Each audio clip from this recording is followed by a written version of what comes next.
দর্শক, আমরা এই মুহূর্তে এমন জায়গায় আসছি, আসলে নামটা খুব কঠিন। আমি তারপরেও নামটা অনেকবার ট্রাই করেছিলাম যে বলার জন্য।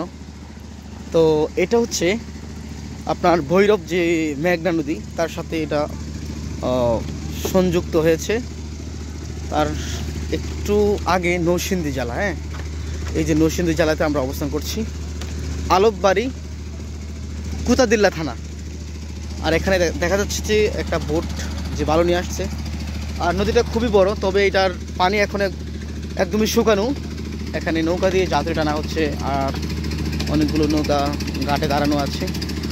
তো এই বৃষ্টি দিয়ে কিন্তু অনেকে যাতায়াত করে। আর এটা যদি হয়তো বা এটা ভালো করে করতো, মানুষ যাতায়াত করতে পারতো ভালো করে, কিন্তু এটা কাটার হওয়ার কারণে কিন্তু আজকে অবস্থা দেখেন। এখানে অনেকগুলো বোট দাঁড়ানো আছে মানুষ নেওয়ার জন্য, অনেকে আসছে। আবার কেউ কেউ যাত্রী নিয়ে যাচ্ছে, আবার কেউ যাত্রী নিয়ে আসতেছে। আর এখানে যে বালুর যে ট্রলার দেখেন, এটা দিয়ে বড় ট্রলার আছে, এটা দিয়ে বালু নিয়ে যাচ্ছে। সব মিলে অসাধারণ ছিল জায়গাটা। আর আশপাশে প্রচণ্ড কুয়াশার কারণে কিন্তু অনেকে এখানে ব্রিজ দিয়ে পার হচ্ছে। বাইরে প্রচণ্ড কুয়াশা, আমরা আসছিলাম প্রায় অনেকক্ষণ হয়ে গিয়েছে, এখানে ঘোরাফেরা করতেছি।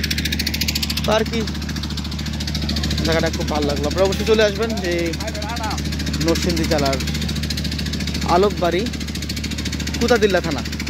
ধন্যবাদ সকলকে। আসসালামু আলাইকুম।